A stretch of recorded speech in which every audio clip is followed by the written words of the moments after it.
तो केस 1 हम कर रहे हैं retaining the bill till maturity. Example के थ्रू हम इसको करेंगे। A sold goods to B,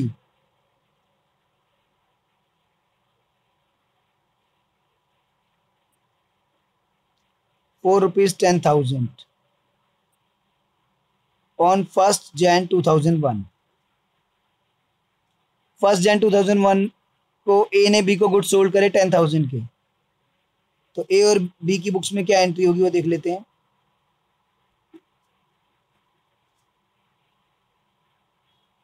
as books, B's books. A sold कर रहा है तो एंट्री करेगा B to sales 10K, journal entry है।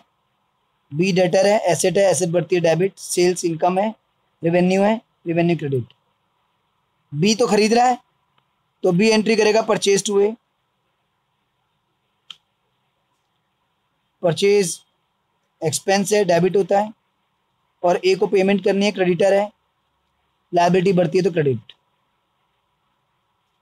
Narration being goods sold to B, being goods purchase from A. तो सिंपल जनरल एंट्री है ये। इसके बाद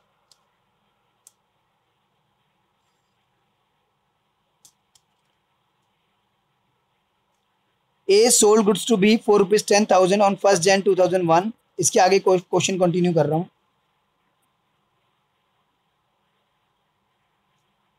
and due upon him a bill for 3 months। तो उसको गुड्स बेचे 10,000 के और उसके ऊपर 3 मंथ्स का बिल ड्रॉ किया, उसके ऊपर 3 महीने का बिल लिखा, यानी बिल्स ऑफ एक्सचेंज लिखा 3 मंथ्स का। B accepted the bill and return it to ए।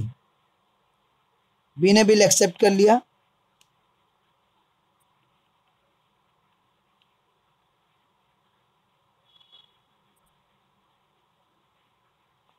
और ए को रिटर्न कर दिया, और मैच्योरिटी पे जो है पेमेंट हो गई। On maturity bill is honoured.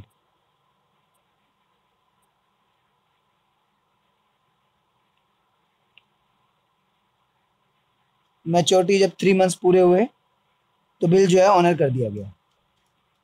तो एंट्रीज देखते हैं। पहले सोल्ड की जो एंट्री की थी 1st 2001 को की थी हमने। फिर बिल की जो एंट्री करेंगे वो भी हम 1st 2001 को ही करेंगे।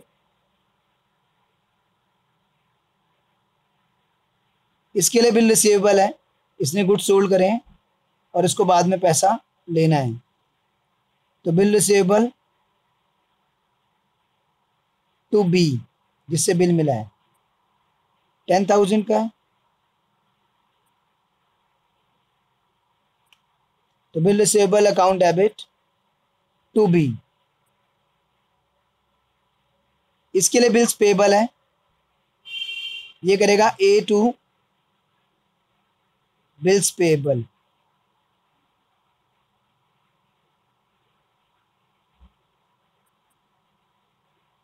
समझ लीजिए एंट्री को।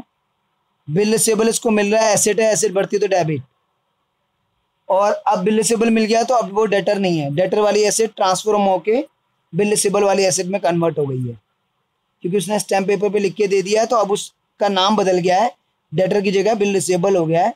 तो बिल रिसीवेबल एसेट आ गई और डेटर वाली एसेट खत्म हो गई। ऐसी इसके लिए ए अब क्रेडिटर नहीं है, क्योंकि इसने बिल्स पेबल साइन करके दे दिया है, तो लायबिलिटी का नाम बदल गया, क्रेडिटर से बिल्स पेबल हो गया, क्रेडिटर खत्म, लायबिलिटी खत्म तो डेबिट, और बिल्स पेबल की लायबिलिटी क्रिएट हो गई, लायबिलिटी बढ़ती है तो credit. Being bill receive from B, being bill issued to A.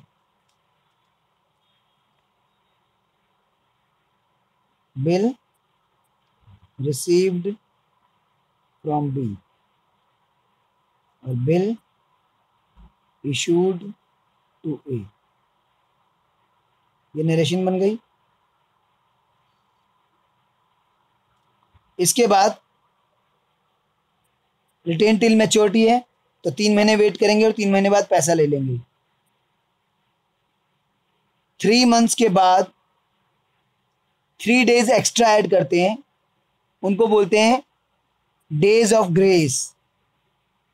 2 month का बिल होगा तो भी 3 मंथ डे एक्स्ट्रा ऐड करेंगे, 1 मंथ का बिल होगा तो भी 3 डे एक्स्ट्रा ऐड करेंगे। और कैसे काउंट होते हैं वो मैं काउंट करके बता रहा हूँ आपको। 1 जैन का बिल है, 1 जैन से 1 फेब, 1 मार्च, 1 अप्रैल, 3 मंथ्स पूरे हो गए। इसके बाद 3 दिन ऊपर जाओ, 2nd, 3rd, 4th अप्रैल को मैच्योरिटी होगी। ऐसे आपने काउंट करना है, 1 जैन से 1 फेब, 1 मार्च, 1 अप्रैल और 3 दिन ऊपर तो 4th अप्रैल।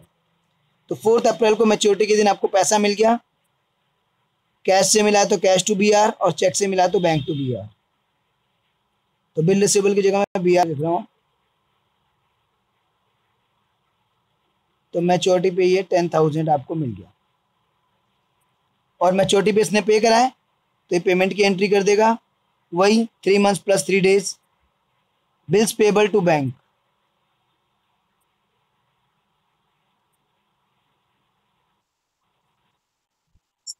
To cash.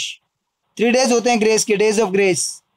ये जो है चलता है बिजनेस में, तो हम वही कर रहे हैं जो होता है, जो प्रैक्टिकली होता है। इनको बोलते हैं डेज ऑफ ग्रेस। नहीं नहीं नहीं, ऐसा नहीं है। 1 मंथ का होगा तो भी 3 डेज एक्स्ट्रा, 2 मंथ का होगा तो भी 3 डेज एक्स्ट्रा। ठीक है, और ऐसे ही काउंट होंगे जैसे मैंने काउंट किए हैं। 1 जैन से 1 फेब, 1 मार्च, 1 अप्रैल और 3 डेज ऊपर तो 4th अप्रैल। तो इसको मैच्योरिटी पे पेमेंट मिल गई है। Being payment received in maturity,